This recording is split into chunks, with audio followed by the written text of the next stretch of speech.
Oxygen Therapy, French version, oxygénothérapie.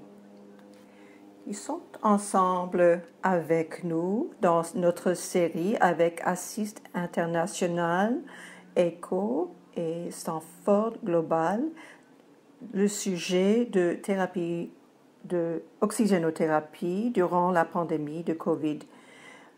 Aujourd'hui, sur les soins, le triage, je m'appelle Monica, je travaille avec Assist International.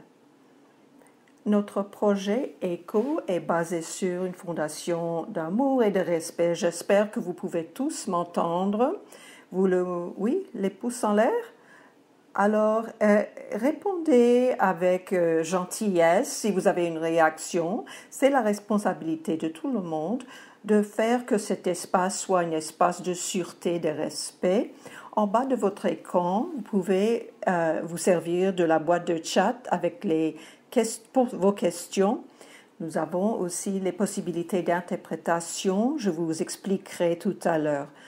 Branchez votre vidéo, montrez votre caméra pour montrer votre visage au groupe.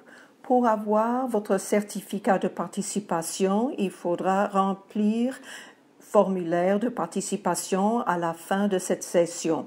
Si vous avez des problèmes techniques, envoyez par le chat un message à ECHO International. Cette session est en train d'être enregistrée et le fait que vous participez, c'est votre consentement pour l'enregistrement. Limitez le nombre de personnes qui sont ensemble pour pratiquer la distanciation sociale.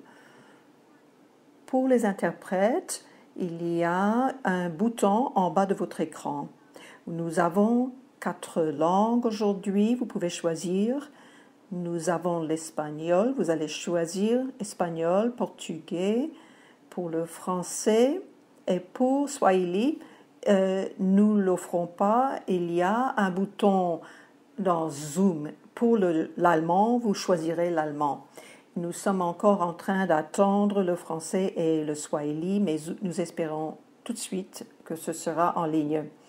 Aujourd'hui, nous avons cette session compréhensive, impressionnante des membres de panel. Nous sommes vraiment très contents. Nous avons la docteuresse Annemie Crawford de Stanford Université, le docteur Fadzaï Mgadza de l'Université de Zimbabwe, la docteure Shelley Porter de Stanford, docteur Alassani Dati Mohamed de Nigeria, de Kenya, hôpital d'enseignement, docteur Eugène Tuishimwe, et je comprends, il est de Rwanda, mais je comprends qu'il est maintenant à Toronto. Docteur Jean-Claude Imwama de l'hôpital Ibugoma de Rwanda, docteur Hergé Ramamuti de Stanford, le docteur Travis Rhys-Nguyen de Stanford et Debbie Lester, spécialiste de santé globale, et Chiara Stetson, infirmière de soins intensifs de Stanford, et Elise Young de Stanford, ressources de crise infirmière. Maintenant, je passe la parole à Clark Wible du projet ECHO. Clark, qui va dire un mot. Clark Wible.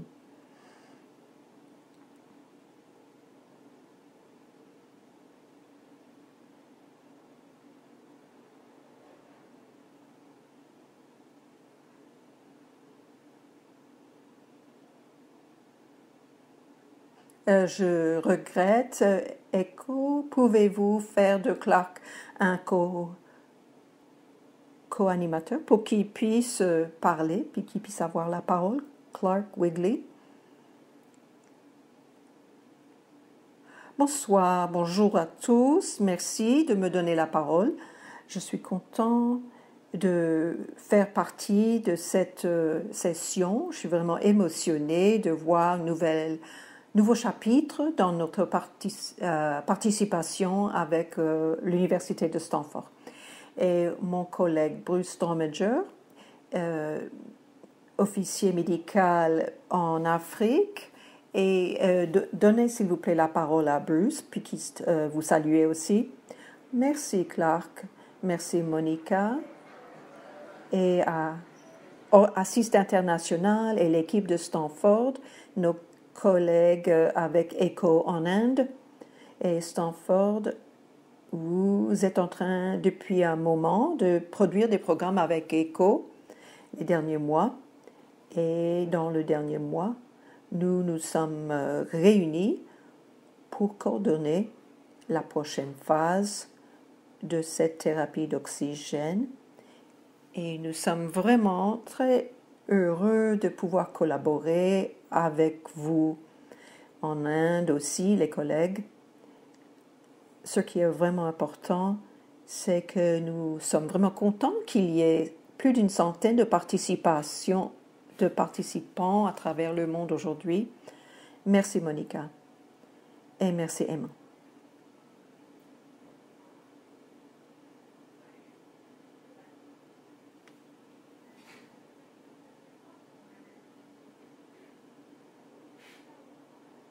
Alors vous pouvez commencer. Je vais partager l'écran. Il y a plusieurs personnes qui se sont inscrites pour l'accès libre, gratuit pour notre centre de ressources d'apprentissage. Si vous n'êtes pas encore inscrit, je vous montrerai comment vous inscrire et je vous donnerai la leçon de savoir comment vous servir. Nous allons nous servir de ce centre de ressources d'apprentissage pour afficher les ressources dont nous allons parler aujourd'hui. Maintenant, je partage mon écran.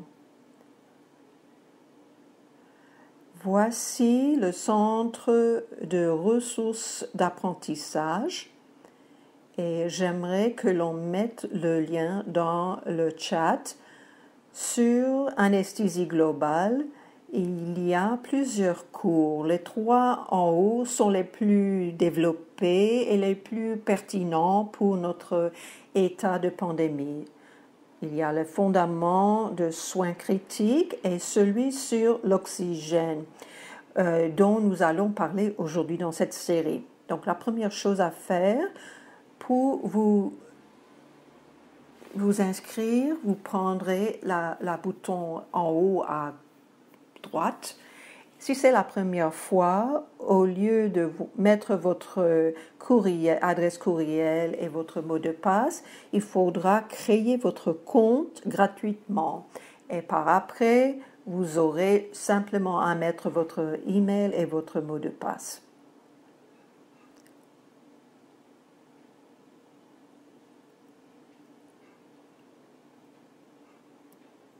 Voici la première page. Lorsque vous entrez sur cette page, vous allez voir plusieurs cours qui sont offerts.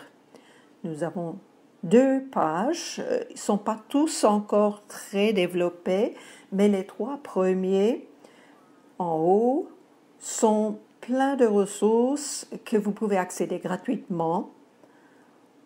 J'aimerais aussi vous montrer, nous avons une page pour la communauté. Dans notre centre de ressources d'apprentissage, nous avons plus de 500 participants. Dès que vous avez une question ou vous voulez débattre le contenu dans notre centre de recherche, vous pouvez donc taper ici votre question, l'envoyer à toute la communauté et vous aurez des réponses à votre question à n'importe quelle heure de la journée.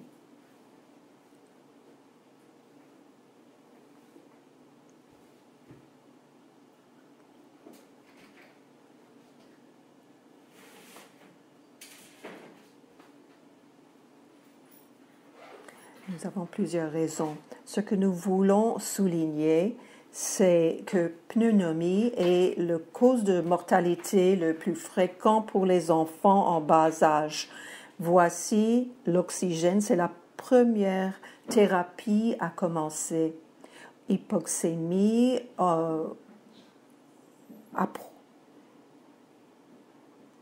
et le plus grave risque, mais détectible avec pulse oxymétré de pulse. Et si on se sert appropriément, on peut donc diminuer le nombre de mortalités. Première section, les sources. Voici l'avertissement. Avant d'écouter cet avertissement, je voudrais aussi vous montrer que sur la côté gauche, vous avez la navigation. Cette colonne montre les premières sections. Il y a 2 éléments dans cette module. Vous pouvez donc avancer dans ce cours en vous servant de ce côté à gauche. Ou bien, vous pouvez vous servir des 2 boutons auparavant et prochain. Vous pouvez aussi ouvrir et fermer avec cette flèche double qui vous sert pour fermer et ouvrir cette section. Nous allons le fermer maintenant. Il y a la vidéo de 1 minute, c'est l'avertissement. Ces modules sont destinés à promouvoir l'échange de connaissances et d'expériences des pourvoyeurs de santé. Ces modules ne sont pas destinés à remplacer le jugement des cliniciens et leur prise de décision indépendante par des pourvoyeurs de santé.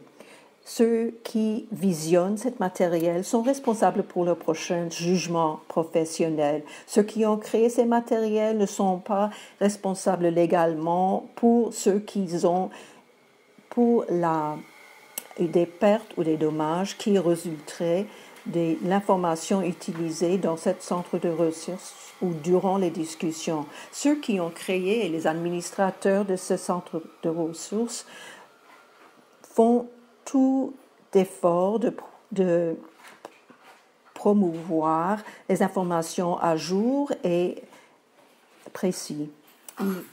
Merci. Nous allons avancer au prochain élément avec ce bouton-ci. Alors, le centre de ressources est un lieu d'apprentissage pour tout le monde, malgré les ressources et la formation. Et nous avons une promesse à nos élèves que ce sera libre de toute réclame et publicité et gratuit, et nous allons travailler avec vous avec empathie et compassion. Ceux qui ont créé cette série inclut moi-même et je ne reçois aucun bénéfice financier, et ceux qui sont aussi responsables sont Assist International et ECHO International. Alors, ce centre de ressources est pour les apprenants, les élèves et les éducateurs, les professeurs. Si vous êtes vous-même professeur et vous voulez répandre les cours avec vos élèves, vos étudiants, nous avons aussi le manuel des professeurs qui vous expliquerait les théories d'apprentissage et vous donnerait pas par pas les instructions de comment vous pouvez progresser dans ces cours avec vos étudiants, et vous aurez toujours accès ouvert, et voici votre manuel d'apprentissage pour les professeurs. Nous allons sauter par-dessus cela pour voir les objectifs d'apprentissage. Voici cette liste d'objectifs. C'est d'encourager la discussion parmi les fournisseurs de soins de santé concernant les meilleures pratiques de soins pour adultes et pédiatries pendant la pandémie de COVID-19 pour faciliter les soins de patients, même en dehors des soins intensifs et lorsque les soins intensifs ne sont pas disponibles, de fournir des outils pour les meilleures pratiques et un changement pour améliorer les pratiques et d'être efficient durant la pandémie de COVID. Nous allons commencer notre débat sur ce cas. Lorsque je partage mon écran, je ne vois pas la boîte de chat. Mais si vous avez des questions, vous allez les mettre dans le chat et les membres du panel nous aideront à répondre.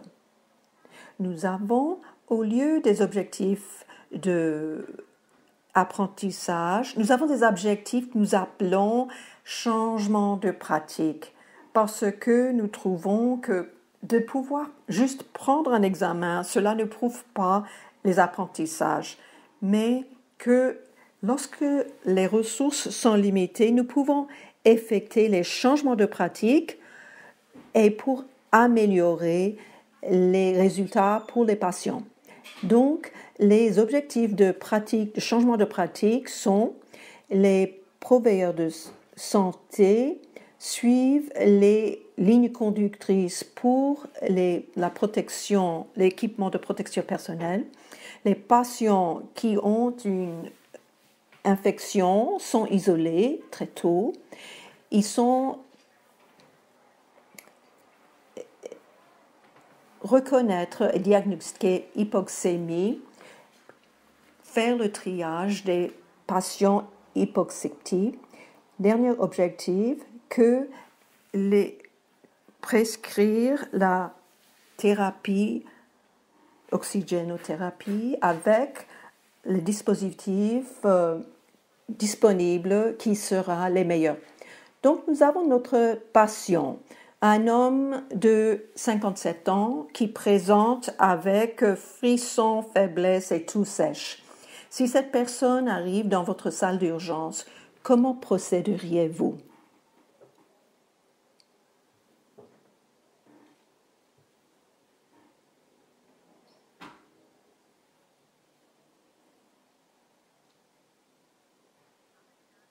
Alors, je vais aller à la boîte de chat pour voir. Si vous avez une réponse à cette question, alors mettez cela dans le chat parce que nous avons maintenant un patient qui présente avec ces symptômes. Que feriez-vous, la première chose, pour l'évaluer?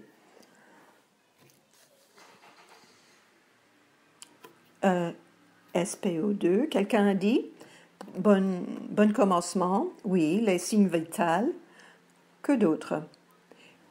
Que voudriez-vous que votre étudiant en médecine dise? Donc, antécédents et examen physique. Mettre un masque. Bonne réponse. Histoire et examen physique. Merci Jean-Claude. Très bien. Alors, nous allons maintenant retourner à notre partage d'écran pour voir les réponses proposées. Alors, lorsque vous naviguez ce centre de ressources d'apprentissage, vous pouvez faire clic sur les petites boîtes avec les questions. Comment procéderiez-vous à évaluer ce patient? Vous allez alors faire clic pour avoir la réponse. Voici les ressources qui peuvent servir pour nos élèves infirmiers ou bien nos étudiants en médecine. Et pas par pas, vous allez voir les instructions, comment procéder. Première chose est HMT, donc histoire, antécédents et examen physique. Ça, c'est la réponse correcte. Vous décidez de faire examen physique et histoire. Lorsque vous faites cet entretien concernant sa maladie courante, vous découvrez que depuis 4 jours, il a frissons, faiblesse et toux sèche. Sa femme est une infirmière à l'hôpital et elle a testé positive pour SRAS-CoV-2 il y a 3 jours. Sa femme a un oxymètre de pouce à la maison et elle a checké le patient et elle a trouvé saturation d'oxygène de 89%. Ainsi, elle l'a envoyé au département des urgences. Prochaine question. Est-ce que vous devriez en ce moment porter l'équipement de protection individuelle? Provine a dit que oui. La plupart des participants disent oui, d'autres, un qui a dit non et d'autres qui a dit bien sûr. Oui, tous veulent mettre l'équipement de protection individuelle, le PPE. Alors, vous cliquez dans la boîte où il y avait la question et cela vous donne réponse. J'aime bien que vous voulez tous porter votre PPE. Alors, je vais voir dans le chat. Lorsque vous faites clic sur la question, vous allez voir les ressources. Et là, vous allez voir toute l'information concernant l'équipement de protection individuelle. Alors, la recommandation qui vient du CDC, Centre de contrôle des maladies, concernant les masques, concernant l'enfilage et le retrait de votre PPE, et aussi les lignes conductrices de l'Organisation mondiale de santé. Regardez sur la côté gauche, vous allez pouvoir naviguer avec cette partie pour aller directement.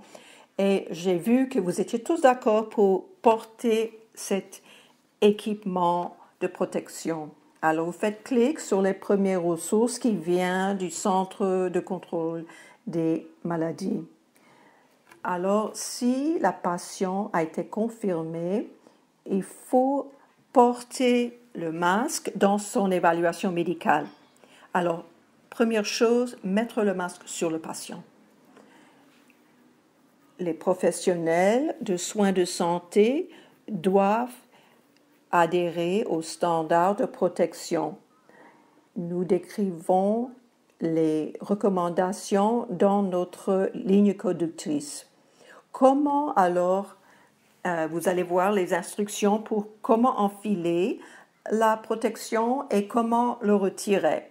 Je crois que vous vous rendez compte que retirer votre protection est un moment critique où vous pourriez être infecté, vous pouvez être contaminé. Tout le monde doit savoir comment enfiler et comment retirer cette protection. Alors, vous allez voir sur ce site web de CDC les infographiques concernant certains sont PDF dans différentes langues et vous allez pouvoir imprimer et afficher ces tableaux murales. Alors, je vais faire clic sur celui-ci. Pas seulement vous voyez les suggestions de protection, des lunettes de protection, masques, respirateurs N59, des gants propres et blousons. Aussi, on vous montre les alternatives si vous n'avez pas de N95, vous pouvez mettre un masque chirurgical. Et aussi, donc, les instructions comment enfiler et retirer votre matériel de protection pour augmenter la protection et la santé de personnel de santé. Si votre patient qui est suspect de COVID, les proveilleurs de santé peuvent être nerveux et oublier certaines étapes. Alors, ces tableaux muraux peuvent être là pour nous rappeler les étapes pour l'enfilage et le retrait de notre PPE. D'autres infographiques concernant votre masque facial, comment le mettre. Parfois, vous voyez que la personne n'a pas couvert le nez ou bien les cordes sont sur le côté. Ils le mettent même autour du cou ou ils le mettent sur le coude. Tout cela est incorrect et risque la contamination pour les proveilleurs de santé. Donc, c'est un rappel pour le masque sur le visage et comment donc limiter la contamination pour vous et pour les patients. Voici les vidéos qui peuvent servir pour l'éducation des personnels, comment mettre votre équipement de protection et comment le retirer sans risque. Vous pouvez vous servir de cela. Les infographiques, vous les afficherez dans votre lieu de travail pour les proveyeurs de soins de santé. Alors, tout le monde était d'accord qu'il faut porter le PPE. Après, nous avons des points d'action pour la pratique qui amène un changement. Nous voulons encourager le personnel à changer les pratiques pour améliorer la protection. Alors, il y aura les sessions de formation pour tout le personnel, comment mettre et enfiler et retirer la protection, imprimer les tableaux murales et placer les listes de contrôle sur les lieux autour des chambres des patients. Voici une discussion interactive. Est-ce que les membres du panel voudraient rajouter quelque chose concernant la protection individuelle, les recommandations de la CDC ou d'autres questions que vous avez vues dans votre pratique? Bien sûr, j'ai un commentaire.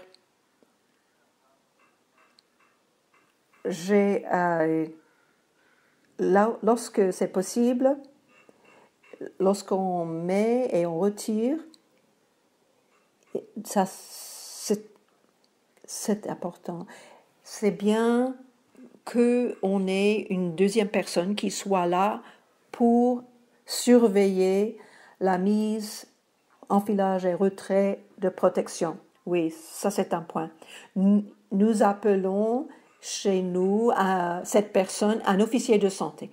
Son rôle exclusif, c'est de surveiller l'enfilage et le retrait de la protection. Et s'il y a une erreur, que cette personne se lave les mains de façon adéquate.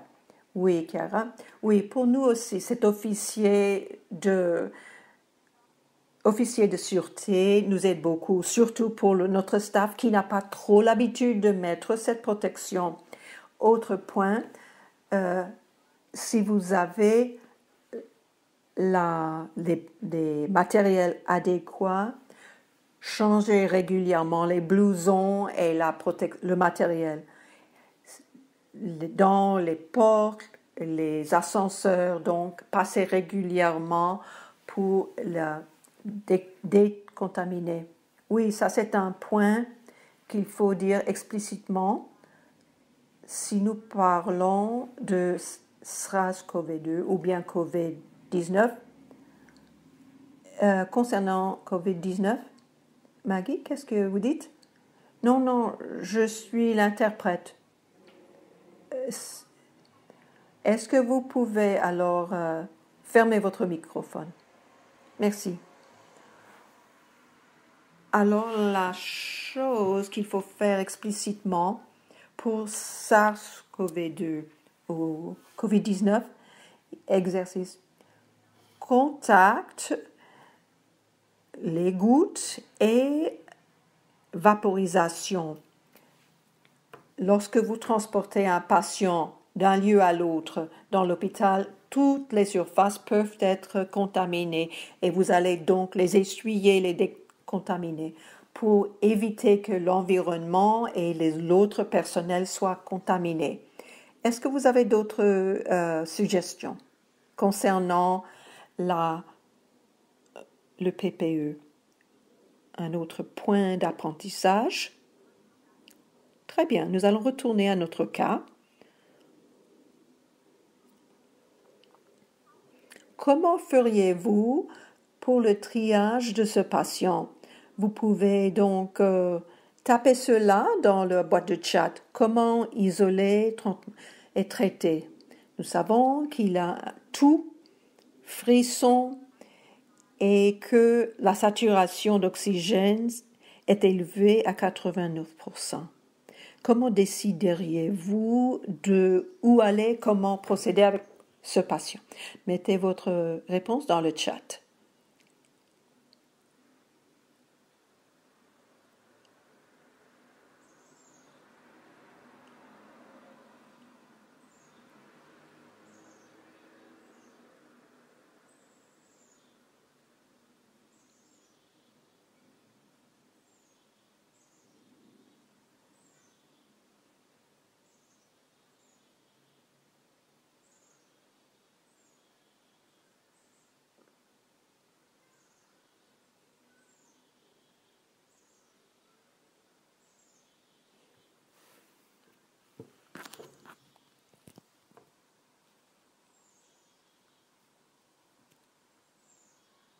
D'accord, très bien. Alors, vous réalisez, il, il devrait peut-être avoir de l'oxygène, aller à l'hôpital. Très bien. Alors, nous allons faire clic sur la boîte pour voir la réponse. Cela nous ramène à site web de CDC où nous verrons sur cette page, il y a beaucoup d'informations. Mais une des choses clés à reconnaître, c'est que dépistage et triage doivent être en place dans toutes nos institutions et l'isolation. Il y a des endroits où ils ont implémenté télésanté. Si le patient est malade, elle peut appeler par téléphone pour parler avec une infirmière qui dirige le protocole de triage. Alors, cette infirmière a une série de questions que lui ou elle posera au patient. Et basé sur la réponse à ces questions, cela déterminera où ira le patient. Il y en a qui sont légèrement malades, peuvent rester à la maison. D'autres doivent rester en contact avec leur médecin après 24 heures ou 48 heures pour vérifier. Et d'autres doivent aller à l'hôpital pour l'oxygénothérapie. Voici les protocoles. Et sur ce site web, vous allez avoir un script dont vous pouvez vous servir, les infirmières, par téléphone, aussi un algorithme pour où aller avec ce patient. Donc, vous allez à travers ce transcript, vous allez voir un algorithme pour le coup de fil avec l'infirmière, pour déterminer si l'un ou l'autre réponse est donnée, comment gérer le patient. Alors les dispositions, aller aux urgences, appeler après 24 heures ou bien avoir une santé occupationnelle, aller dans un centre de soins ou si le patient doit rester à la maison et appeler si sa situation s'aggrave. Aussi le triage que l'on peut faire avec le patient avant d'arriver à l'hôpital. Parce qu'avant d'arriver à l'hôpital, il est bien de savoir si cette patient pourra contaminer le personnel et d'autres patients. D'abord, vous pouvez aussi imprimer ces affiches. Les symptômes de COVID-19 ou COV2, vous allez voir les symptômes. S'ils ont ces symptômes, ils pourront savoir qu'ils doivent maintenir une distance et porter le masque. Si ces infographiques vous semblent utiles, vous les imprimez, vous les affichez dans votre institution. Et le reste, donc, parle de distanciation sociale et les autres recommandations importantes, c'est limiter les visiteurs qui arrivent dans l'hôpital. Maintenant, souvent, l'hôpital ne permet pas à la famille de venir auprès du patient pour limiter pour contrôler les distances sociales. Bien, limiter les portes d'entrée à l'hôpital pour qu'il y ait moins de portes d'entrée et que ces portes d'entrée soient des lieux de dépistage. Tous ceux qui entrent doivent être dépistés pour COVID-19. Et ceux qui ont des symptômes d'infection doivent être écartés, à moins que ce soit le patient. Comment pourriez-vous faire le dépistage de SRAS-CoV-2? Quels sont les symptômes d'infection? Donc, je vous demande de mettre cela dans le chat et je vais arrêter le partage d'écran et demander aux membres du panel comment faites-vous le dépistage et le triage chez vous. Docteur Rama Murphy, je sais que vous travaillez avec les enfants. Comment faites-vous le dépistage, est-ce que cela se fait en dehors de l'hôpital ou à travers votre département d'urgence ou dans le département d'admission? Je pense que votre microphone est coupé pour le moment. Parfait. Merci pour votre équipe. Oui, nous sommes en train de suivre les recommandations pour la protection individuelle pour notre patient. Nous ne faisons rien de différent de ce que vous avez déjà décrit. Une chose en pédiatrie qu'il faut penser aux parents. Nous avons limité le nombre de parents. Avant, c'était 3, mais maintenant, avec COVID, nous avons réduit et un seul parent peut entrer. Je pense que ce n'est pas unique. Maintenant, nous ne permettons pas plus qu'une personne, un des parents, à accompagner comme moyen de précaution. Docteur Fadzaï, comment faites-vous le dépistage avant que les patients arrivent à l'hôpital? Chez nous, si c'est suspicion de COVID, cette personne va directement de ne pas venir à l'hôpital, mais d'appeler. Si cette personne présente avec des symptômes, ils sont envoyés à notre centre et nous envoyons quelqu'un les examiner. Ça dépend de leur résultat de cet dépistage. La personne peut rester à la maison ou bien aller à notre centre de COVID. D'habitude, nous avons une façon de gestion dans l'intérim entre le passage de la maison à notre centre. Et le dépistage se fait en dehors de l'hôpital. Il y a une tente de dépistage en plein air. Et là, les pourvoyeurs de santé portent l'équipement de protection individuelle.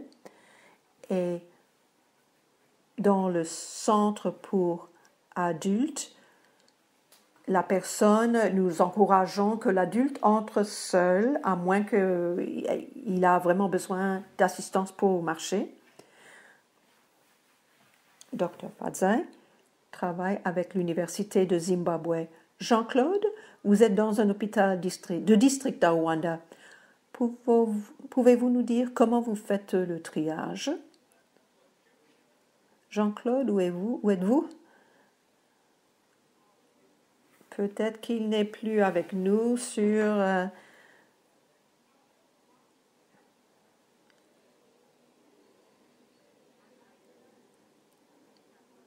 Je suis à Seattle. Si Jean-Claude n'est pas là, notre pratique est vraiment semblable. Oui, Jean-Claude, oui, nous avons aussi le même dépistage. Avant, nous avions aussi des tentes à l'entrée de l'hôpital et nous avions limité le dépistage. Et dans notre département d'urgence, nous avions une zone spécialisée pour les patients susceptibles d'avoir COVID.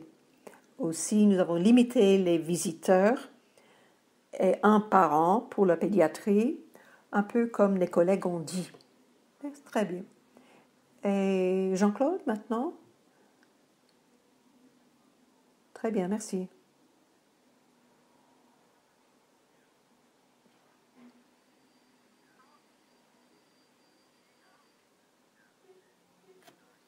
OK. Dans notre hôpital, nous avons une zone de dépistage. Nous avons pris un endroit pour les patients qui sont suspects de COVID et un lieu où ils sont isolés. Et nous attendons donc d'avoir un résultat. Après avoir pris le résultat, ils peuvent soit rester dans ces zones ou bien aller dans la zone de traitement et nous pouvons commencer donc la thérapie. Ainsi, nous pouvons gérer les patients qui présentent avec les symptômes de COVID. Il me semble, nous allons alors retourner à notre cas. Les différentes institutions ont d'autres méthodes. Zimbabwe, Rwanda, vous avez des centres de soins tout à fait séparés. Dans d'autres institutions, c'est juste une partie de l'hôpital qui est mise à disposition pour cela. Donc, dans différents lieux, le traitement est géré autrement. Voici les points d'action sur le changement de pratique. Établir les stations en dehors de votre hôpital, vous servir d'une liste de contrôle, identifier le personnel et les questions, dépistage pour tous, inclut les employés, vous servir de téléphone pour les rendez-vous et les algorithmes, limiter les points d'entrée dans votre hôpital, afficher les avertissements, triage pour les patients qui sont en haut risque ou symptomatiques dans un lieu d'isolation, fournir des matériels pour le lavement des mains et les masques. J'étais en fait à Rwanda lorsque COVID a commencé. Très vite, ils ont fait cela très bien, beaucoup mieux qu'aux États-Unis. Avoir des stations pour le lavement des mains et qui était obligatoire avant l'entrée à l'hôpital. Cela peut vraiment diminuer le contact pour COVID. Et ensuite, assurez-vous qu'il y a une ventilation dans votre espace et que les sièges sont espacés de 2 mètres. Patient n'a pas de fièvre, donc cours de respiration, maux de tête, perte de goût et de olfatte, n'a pas ces symptômes. Il parle avec des phrases complètes, mais il se plaint de souffle court lorsqu'il se déplace ou qu'il mange. Il a été moins actif, il est resté au lit ou sur le canapé. Votre infirmière l'observe et trouve saturation, son cœur bat à 95, respiration 24, tension artérielle 95/52, SPO 82. Quel est votre moyen de procéder? Voici la question. Hypoxie, qu'est-ce que c'est? Hypoxémie, qu'est-ce que c'est? Et quelle est la différence et pourquoi c'est important? Donc, pour ces questions-là, nous allons nous servir de chat. Hypoxémie.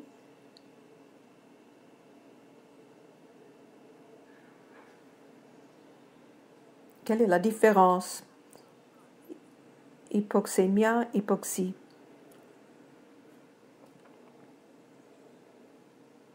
Je vois que vous donnez des réponses sur le triage. Souvent, cette question de hypoxémie, hypoxémia n'est pas enseignée dans nos centres, dans nos facultés de théologie. Jean-Claude, je vois que vous, Lucie, hypoxia, c'est oxygénation. Nous allons revenir en arrière lorsque nous sommes dans le centre de ressources d'apprentissage. S'il y a question, vous pouvez faire clic pour recevoir la réponse. Avant de voir la vidéo qui a 4 minutes, je vous montre comment vous servir de notre centre de ressources. Nous avons cette vidéo. Nous pouvons alors faire clic sur cette navigation côté gauche avec la double flèche qui augmente la taille de vidéo. En haut à droite, vous avez ce trombone, paperclip. Et là, vous allez avoir transcript en français sur l'interprétation vers le français. Malheureusement, pas dans d'autres langues. Mais vous pouvez ouvrir le document et vous aurez donc en français la traduction du document.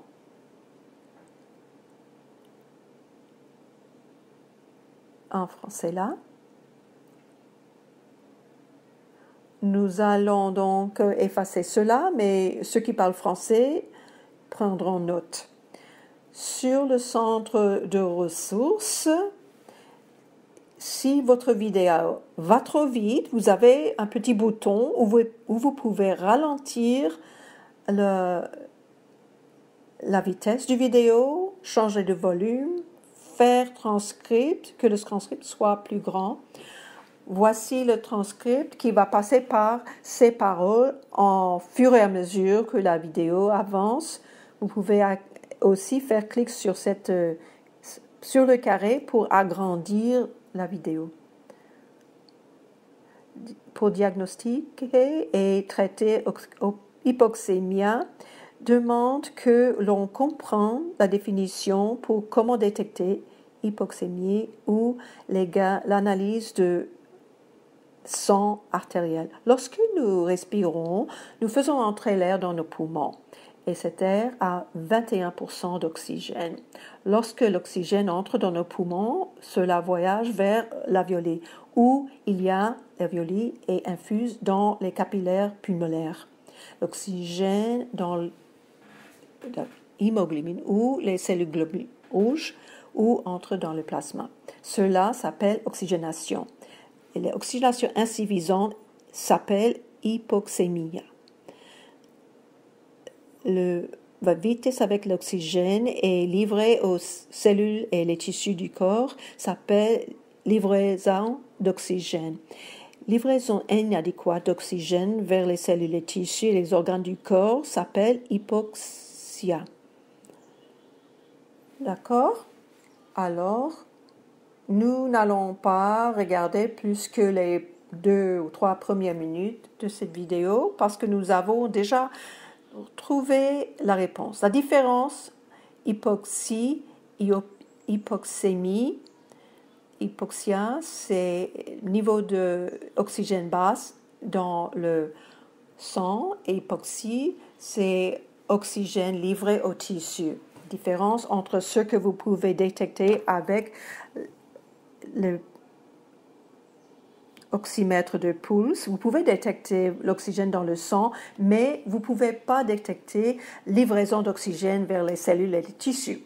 Souvent, nous disons que si le patient est hypoxique, vous pouvez diagnostiquer cela avec les gaz d'oxygène dans le artériel dans le sang. Cela nous dit que l'oxygène est bas et cela ne nous dit pas la livraison d'oxygène. Voici définition d'hypoxémie. Cela peut varier la définition. Alors nous allons retourner en arrière et nous allons voir le prochain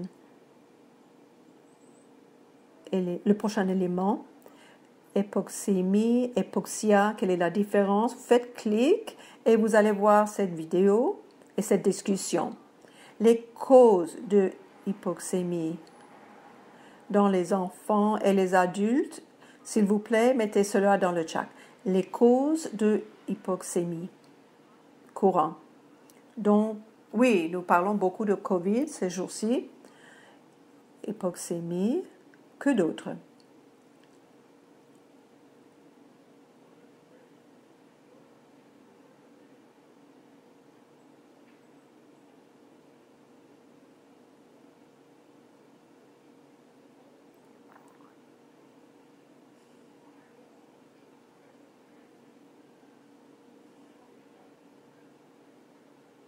D'accord, septicémie, RDS, très bien. Transplanté, oxygène basse, pneumonie, fibrosis, ischémique, très bien, très bien. Alors, nous allons faire clic pour trouver la réponse. En plus de diagnostiquer l'hypoxémie, il est important que les proveyeurs de soins reconnaissent les causes courantes de l'hypoxémie dans les nouveau-nés, les enfants et les adultes. Hypoxémie est définie comme les bas niveaux d'oxygène dans le sang et détectée en nous servant d'analyse de sang artériel, de gaz de sang, ou des oxymètres de pulse. Oxymètre de pulse est plus courant, mais le niveau d'analyse de sang, de gaz, est plus fiable si c'est disponible. Le niveau d'oxygène, de saturation, des fines hypoxémia n'est pas clairement défini. Le niveau auquel le tissu d'hypoxémie a lieu n'est pas connu. Pourtant, nous pouvons faire une analyse artérielle de sang.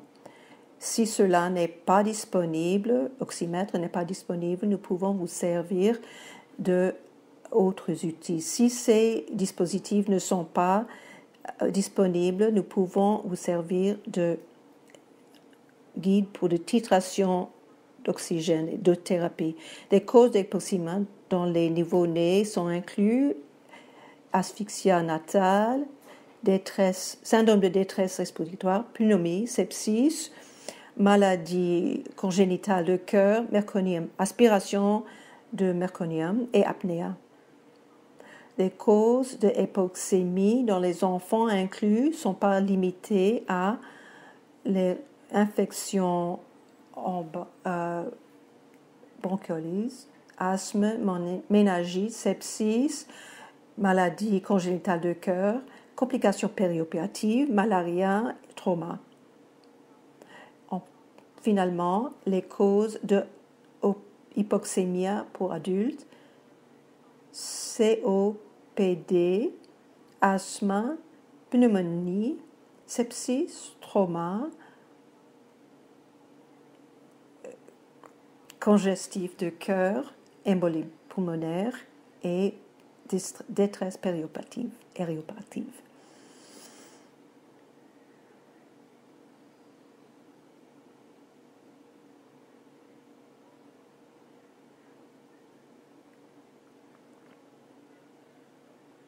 D'accord, très bien.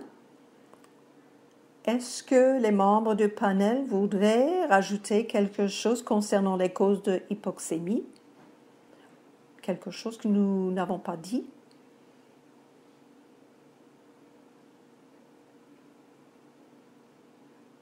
Anna, je voulais rajouter pour nos cliniciens, pour les nouveau-nés, il est vraiment courant de voir les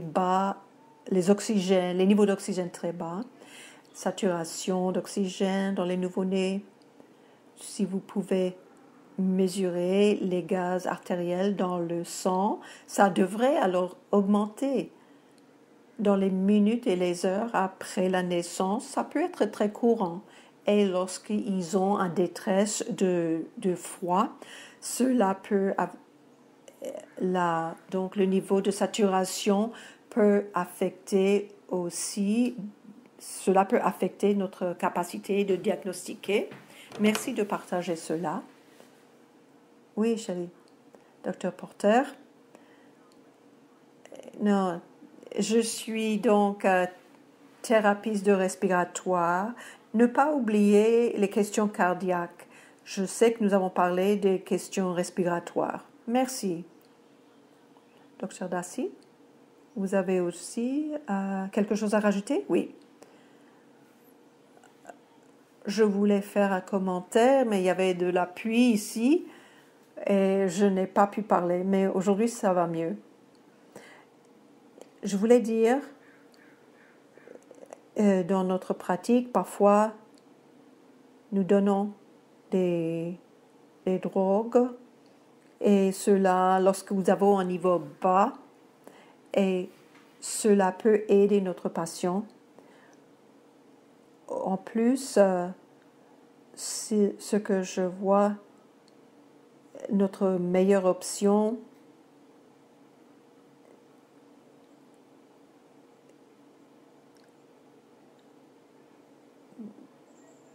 dans nos pays où il y a les ressources limitées, nous allons pouvoir avoir des niveaux très bas. et nous avons alors à nous servir à d'autres observations en clinique. Merci. Oui, les gaz artériels de sang sont donc les oxymètres de pulse peuvent vous aider à déterminer si votre patient a besoin d'oxygénothérapie. Oui, dans d'autres lieux aussi, nous n'avons pas suffisamment d'oxymètres de pulse.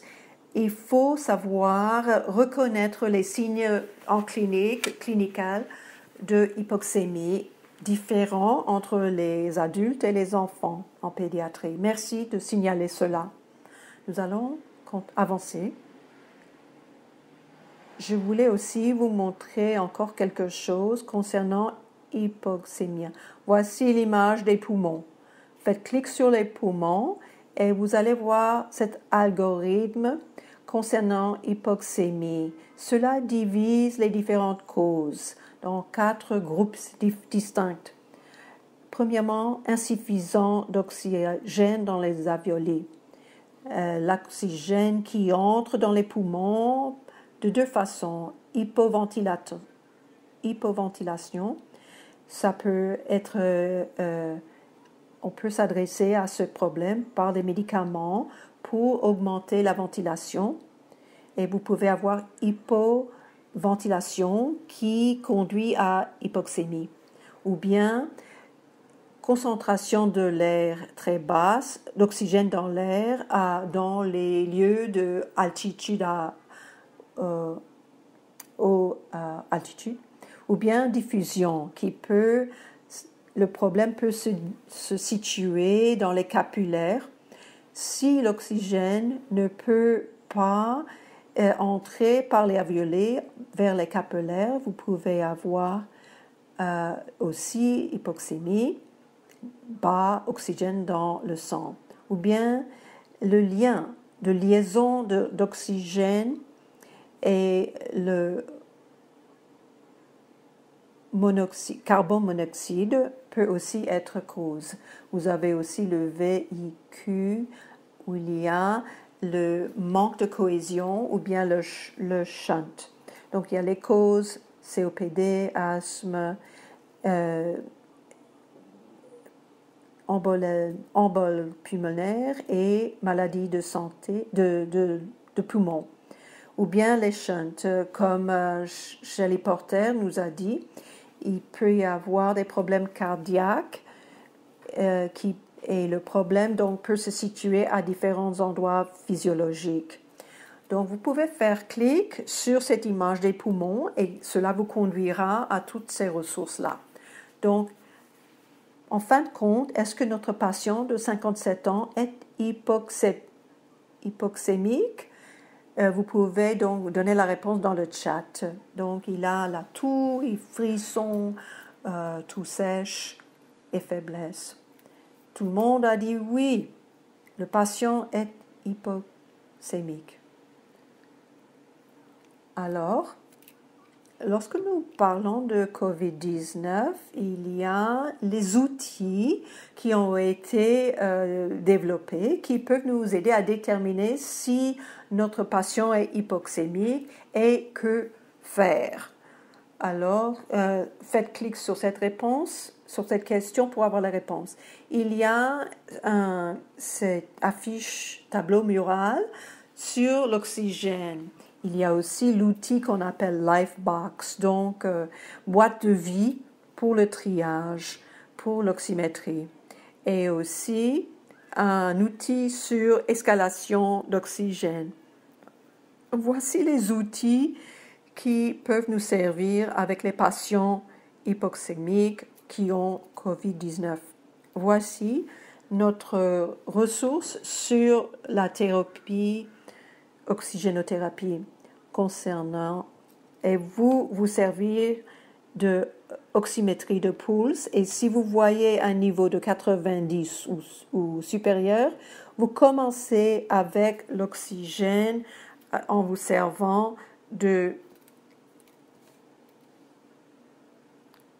canal nasal et vous pouvez donc voir les différentes façons de dispositifs pour donner les soins. Avec les enfants, vous pouvez servir de 1 à 2 litres. Avec les sondes, vous pouvez aussi vous servir avec le masque d'oxygène ou bien le masque de réservoir d'oxygène. Voici ce tableau mural peut être affiché et cela peut vous aider dans la décontamination. S'adresse aussi à la question des décontaminations et désinfectation de votre système et de votre dispositif pour livraison d'oxygène. Voici notre boîte d'outils pour le triage de Lifebox. Cela parfois prend un peu de temps. Vous pouvez donc décharger cet outil comme PDF. Vous pouvez l'imprimer de votre ordinateur dans toutes ces langues. Les langues qui vous intéressent, le français est offert.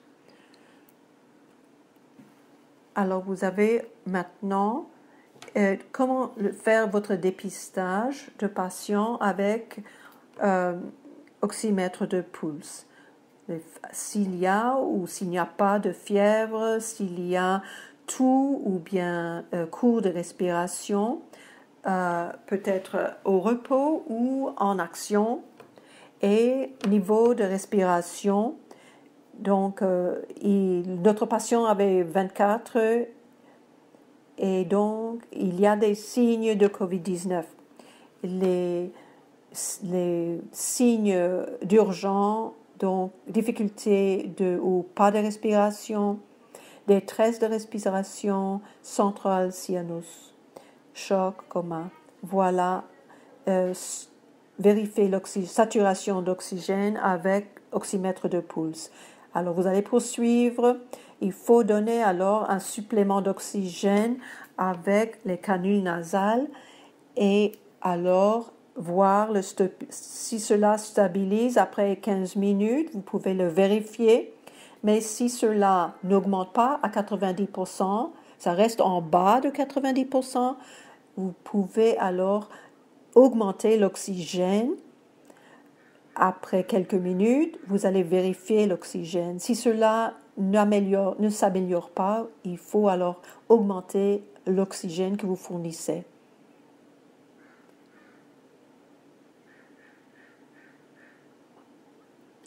Quelles sont les questions que vous avez concernant dépistage avec oxymètre de pouce et l'oxygénation? Mettez vos questions dans le chat. Est-ce que les membres du panel ont des questions concernant le dépistage et les niveaux qui va déterminer, oui ou non, s'il existe hypoxémie? D'accord, la question, c'est très bien. Pendant combien de temps allez-vous continuer à donner l'oxygène? Kiera, pour votre commentaire? J'allais dire, avec l'augmentation d'oxygène, si vous travaillez avec ce patient dans les salles d'urgence et il y a d'autres fournisseurs de santé, assurez-vous que le patient porte un masque par-dessus son dispositif d'oxygénation pour diminuer la contamination. Sabine a posé une bonne question. Courant, vraiment, cette question est très courante. Pendant combien de temps donner l'oxygène? Bonne question clinique. Parce qu'il faut livrer l'oxygène pour le patient, mais il faut aussi nous assurer que nos ressources sont suffisantes pour tous nos patients. Nous livrons l'oxygène pour maintenir SpO2 plus au-delà de 90%. Mais avec COPD, parfois, le niveau d'oxygène est plus bas et cela peut être plus que 88-89%. Mais pour la plupart des patients, nous aimerions voir SpO2 plus de 90%. Si cela commence à augmenter, continue à augmenter à 90, si ça monte vers 94, nous avons un patient sur 5 litres avec les canules nasales et à 4%. Est-ce que vous allez continuer à donner l'oxygène au-delà de 94% d'oxygène? Très bien. Les gens disent que oui, mais continuez l'oxygène, mais vous pouvez diminuer les litres par minute. Donc, si notre objectif, c'est plus que 90, vous ne pouvez pas baisser de titrate, mais si le SPO2 continue à augmenter, vous pouvez diminuer l'oxygène pour avoir la saturation. Donc, constamment, vous êtes en train de réévaluer comment progresse votre patient. Vous voyez l'importance de oxymétrie de pouls dans cette thérapie de oxygénothérapie. Commentaire de notre panel? Oui. Je voudrais souligner ce que vous dites. Nous avons des ressources limitées. Nous gardons donc nos ressources pour d'autres patients. Si nous devons déconnecter, nous devons vraiment régulièrement surveiller le patient, son niveau d'oxygène. Il faut donc aussi documenter l'air dans la salle pour voir la saturation d'oxygène. J'ai vu ceci dans mon expérience. Vous êtes à 5 litres et vous essayez à 2 litres pour voir quel serait le résultat. L'autre point important à souligner, avec l'oxymétrie de pouls, il faut voir la gestion. Vous devriez c'est important le choix de votre dispositif. Parfois, c'est les canulas nasales et cela peut vous aider de choisir les différents dispositifs qui vous donneraient des résultats différents. Merci, Dr. Dassy. Lorsque vous voyez notre boîte d'outils, si le patient est stable, après 15 minutes, chaque fois vous vérifiez. Si le patient n'est pas stable, si la saturation d'oxygène est en train de baisser ou ça monte et ça descend, n'est pas stable, 2 à 5 minutes, tous les 2 à 5 minutes, vous vérifiez. Très important. C'est très important de vous rendre compte de la surveillance. Surtout si vous n'avez pas beaucoup d'oxymètres de pulse. Il faut donc le déplacer d'un patient à l'autre, mais revenir chaque fois à ce patient pour surveiller. Et la surveillance vous aidera à déterminer s'il faut augmenter votre oxygène ou baisser. Donc, notre boîte d'outils LifeBox peut se servir au départ, mais toujours à d'autres reprises pour vérifier le niveau d'oxygène. Nous allons continuer. Bonjour Bona, je vous vois. D'accord, voici notre patient. Il est hypoxémique. Voici quelques points de changement d'oxygène. Vous pouvez donc décharger, imprimer tableau mural sur l'oxygène, le tableau mural sur l'outil de triage LifeBox. Vous l'imprimez, vous mettrez dans votre zone de traitement pour vos patients, le lieu de soins, et cela vous aidera à savoir comment vous servir à vos outils de triage et votre oxymétrie de pouls. Vous mettrez ça dans votre salle d'urgence, de soins et votre salle de soins intensifs. Si nous avons dit que le patient est hypoxique et nous faisons clic sur nos outils, nous voyons l'outil de triage Lifebox. Vous voyez qu'il y a en haut à droite ce trombone. Vous pouvez donc décharger et imprimer les tableaux murales sur l'oxygénothérapie. Tous ces outils sont là. Vous allez les partager avec vos collègues, vous allez les imprimer, vous allez les afficher dans votre zone de soins. Et cela, c'est une pratique, un changement que vous pouvez faire pour améliorer le soin pour vos patients. Tout de suite, vous avez reconnu que votre patient était hypoxique, SpO2, moins de 90%. Pendant votre entretien et examen physique, vous allez déjà administrer oxygénothérapie. Mais lorsque vous êtes en train de faire cela, vous avez un élève, infirmière, qui vous demande « Mais combien d'oxygène est-on en train de donner à ce patient? Comment avez-vous choisi votre dispositif ?» Alors ça, c'est la question que nous allons voir. Comment décider de dispositif à utiliser? Livraison, combien de litres par minute d'oxygène pour commencer? Quelle fraction d'oxygène allons-nous livrer? Voici notre tableau mural concernant oxygène, concentration d'oxygène et les dispositifs de livraison d'oxygène. Nous avons donc les canules nasales avec livraison de 1 à 6 litres par minute. La fraction d'oxygène inspirée, livrée, 28% à 40%. Donc, les sondes nasopharyngiales avec un enfant au nouveau-né, 1 à 2 litres par minute, 45 à 60 pourcentage.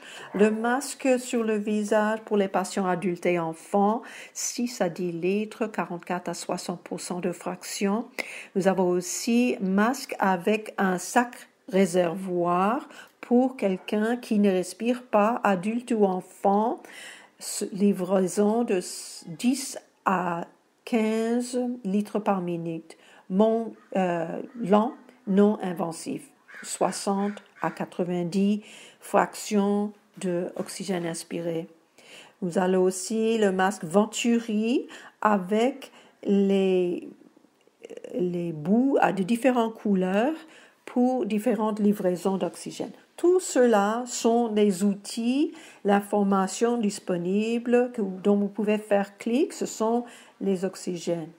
Voici, nous avons aussi ces tableaux sur l'oxygénothérapie, comment les appliquer à votre patient, comment administrer ces thérapies d'oxygène. Vous pouvez faire clic sur les questions concernant les canulas nasales. Pour les enfants, les sondes. Vous pouvez faire clic sur cette boîte. Pour les enfants, sur les oxygénothérapies pour enfants.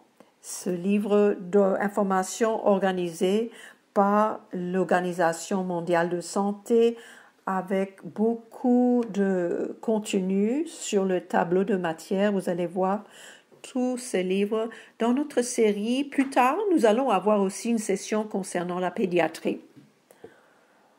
Alors, pour notre patient de 57 ans, de oxygénation de 89%.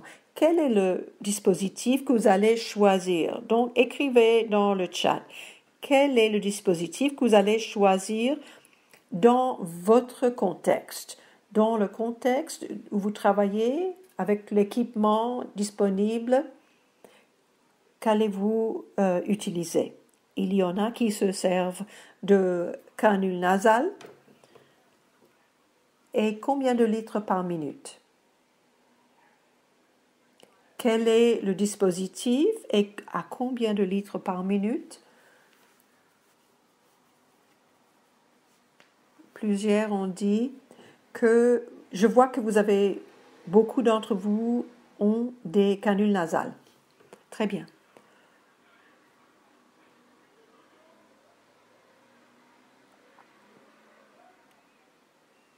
Très bien. Donc, les canules nasales, 5 litres par minute d'après notre boîte d'outils Lifebox.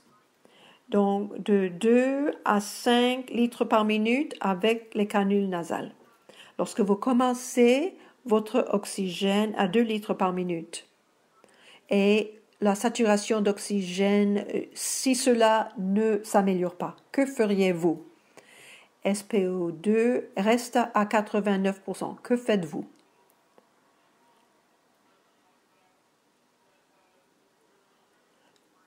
Augmenter à 5 litres et mettre un masque.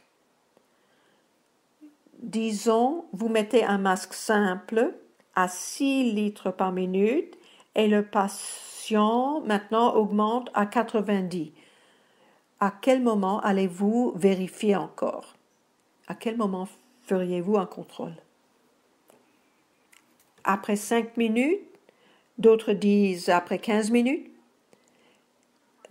Entre 2 à 5 minutes, si le patient est stable, après ça, vous pouvez attendre 15 minutes. Mais d'abord, il faut voir que la première intervention a stabilisé le patient. Voir que le patient est stable, maintenir le SPO2. Lorsque le patient est stable, allez à 15 minutes pour vérifier. Vos réponses sont fantastiques. Merci de participer. D'autres choses à rajouter, le panel? Je voulais dire, nos patients, si ils ont un masque sur le visage pour l'oxygène, toujours recouvrir avec un autre masque de protection. Et nous voulons donc augmenter à 100%. Si nous n'avons pas suffisant de masque chirurgical, nous servir à notre couverture pour le visage. Si nous manque des masques de chirurgical, nous pouvons vous servir de masques faits maison, mais avec 2 à 3 couches de tissu qui nous servent de protection supplémentaire.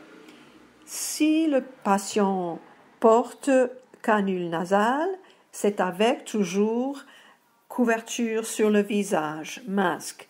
Si le patient porte masque d'oxygène, est-ce qu'il faut aussi un autre masque? Shelley, que feriez-vous? Vous mettriez aussi un masque sur le visage? Absolument, oui. Est-ce que vous m'entendez? Oui, merci. Oui, c'est important de nous servir de couverture de visage avec à n'importe quel dispositif. Si le patient est seul dans sa chambre, mais lorsque vous entrez, vous couvrez le visage. Et surtout, si vous devez transporter le patient à travers l'hôpital, vous couvrez le visage avec encore une couverture de visage, masque. Parfois, dans d'autres lieux, il n'y a pas de chambre individuelle pour le patient et il faut donc séparer les patients par un rideau. Tous ces patients, lorsque vous rajoutez oxygène, il y a le potentiel de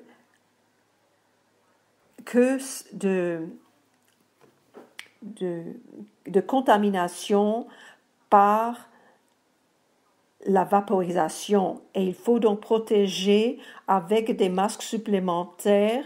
Il peut y avoir vaporisation. Donc, avec les cannulas, avec le masque simple et même avec un autre masque avec sac de réservoir, vous pouvez donc encore couvrir avec un autre masque le patient. Continuons. avec notre patient. Vous dites à votre élève infirmière, vous allez vous servir de canule 5 litres par minute. Alors notre équipement est vraiment limité. Y a-t-il des lignes conductrices pour nous servir encore de notre équipement à usage unique? Avez-vous des lignes conductrices? Vous pouvez donc donner vos réponses dans le chat. Quelles sont vos recommandations pour réutilisation de votre matériel à usage unique? Si nous faisons clic sur la question, nous allons voir les recommandations parce que partout nous pouvons faire clic pour avoir les recommandations. Il y a tout un livre concernant décontamination et réutilisation. Ce livre publié par l'Organisation mondiale de santé, et vous allez voir beaucoup d'informations qui vous dira comment décontaminer votre dispositif médical, votre équipement. Si vous vous souvenez de notre tableau mural, il y a aussi eu des recommandations pour la décontamination de votre équipement. Maintenant, vous avez encore votre élève infirmière qui dit d'où vient l'oxygène et avons-nous suffisamment d'oxygène pour tous les patients? De cela, nous allons parler dans une prochaine session. Nous allons encore réviser maintenant nos objectifs. Tous les personnels doivent suivre les recommandations de protection. Tous vont se former pour enfilage et retrait de leur PPE, isoler les patients qui sont susceptibles d'infection, dépistage pour nos patients, reconnaître et diagnostiquer hypoxémie, les oxymétrages du pulse et proscription de oxygénothérapie. Nous avons parlé aujourd'hui de prévention et contrôle d'infection, PPE, mettre le dépistage, triage, diagnostic de hypoxémie, les oxygénothérapies non invasives d'IVSON. Et voici ce que dit notre collègue en Nigeria. Ne faites pas la chose facile, faites la bonne chose. Ces protocoles parfois ne sont pas faciles, mais nous-mêmes, en tant que fournisseurs de soins de santé, nous sommes des champions pour nos patients. Nous devons savoir ce qu'il faut faire. Nous allons changer nos pratiques pour sauvegarder la vie de nos patients. Nous sommes leurs champions. Panel, avez-vous des questions? Nous arrivons à la fin de notre session de 90 minutes. Oui, je voulais parler de notre réutilisation de notre équipement. Si parfois nous n'avons pas les résultats efficaces avec les canules nasales, il faut vérifier. Parfois, il y a corrosion de la partie en haut de ces canules nasales. Il faut les vérifier. Il faut voir l'intégrité de ces bouts de canules. Parfois, s'ils sont bloqués, cela peut brûler votre oxygène parce que cela ne passe pas librement. Donc, vérifiez l'intégrité des canules nasales si vous les réutilisez. La prochaine session concernera oxymétrie de pulse et hydrogénisation. Parfois, nos élèves demandent les diapos. Nous voulons vous servir avec tout le nécessaire pour être champion pour vos patients. Vous pouvez partager nos ressources avec tous vos collègues. Mais nous avons donc, servez-vous de notre centre de ressources d'apprentissage. Inscrivez-vous si vous êtes apprenant ou éducateur, élève ou professeur. Cela vous servira sur votre téléphone, votre tablette, votre ordinateur. Vous pouvez marcher à travers votre hôpital avec vos étudiants. Avec votre téléphone, vous allez déjà avoir en main notre centre de ressources d'apprentissage. Servez-vous de ces ressources à n'importe quel moment. Question? Merci tous pour votre participation. Dr. Dassi? En Nigeria, je voulais rajouter le masque simple chirurgical. Il y a la façon correcte de porter la partie. Il y a une partie qui a la couleur claire. Et il y a donc la partie claire. Il y a le filtre. Vous ne voulez pas que le patient aérosolise ou bien il ne faut pas le mettre en l'envers. Donc, si c'est vaporisé, donc le filtre se trouve sur le côté clair. Donc, il faut s'en souvenir. Merci. N'oubliez pas cela. Merci, Dr. Dassi. Oui, cela me rappelle un autre point.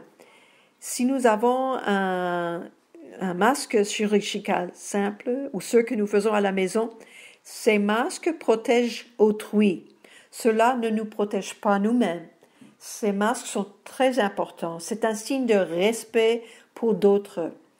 Lorsque vous portez le masque, c'est une protection pour les autres. Important de protéger votre communauté. Même lorsque les patients viennent à l'hôpital, nous leur mettons un masque pour protéger d'autres qui sont dans l'hôpital. Important de mettre votre masque de façon correcte. Couvrez nez et bouche, les masques et les distances de 2 mètres. Cela, c'est très important. Shelley Porter, Chiara, viennent de visiter un centre de santé dans les communautés indigènes aux États-Unis.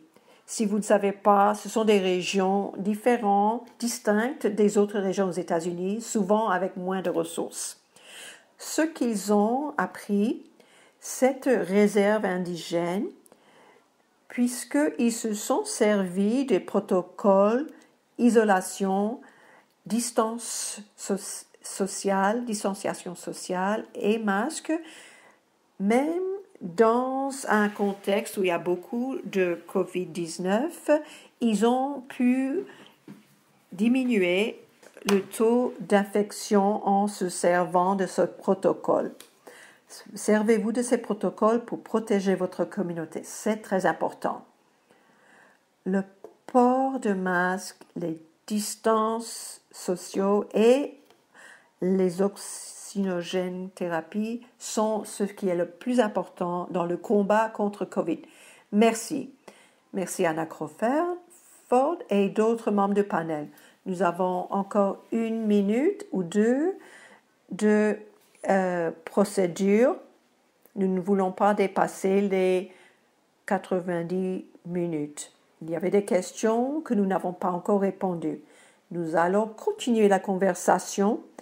Nous avons eu un groupe WhatsApp et si vous pouvez, si vous servir de ce code pour vous inscrire.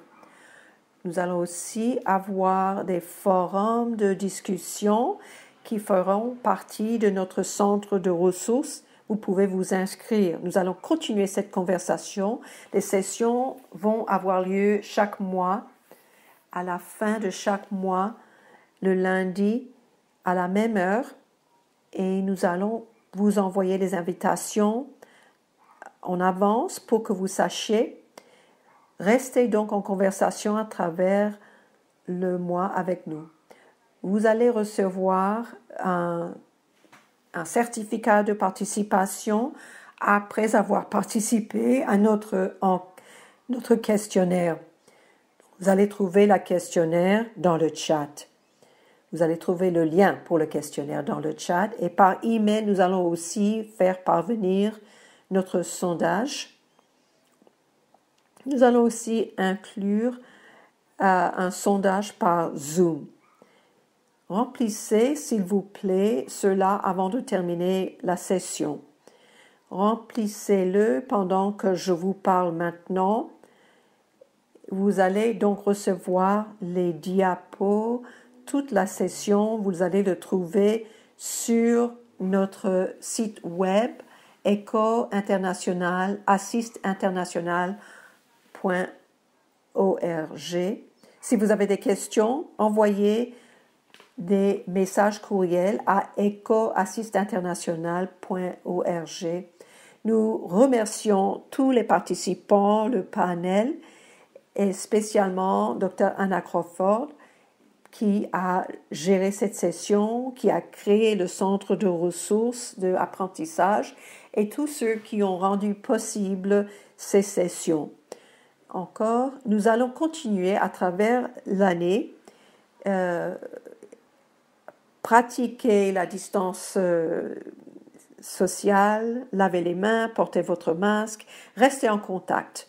Nous allons garder sur votre écran le sondage. Si vous avez d'autres commentaires,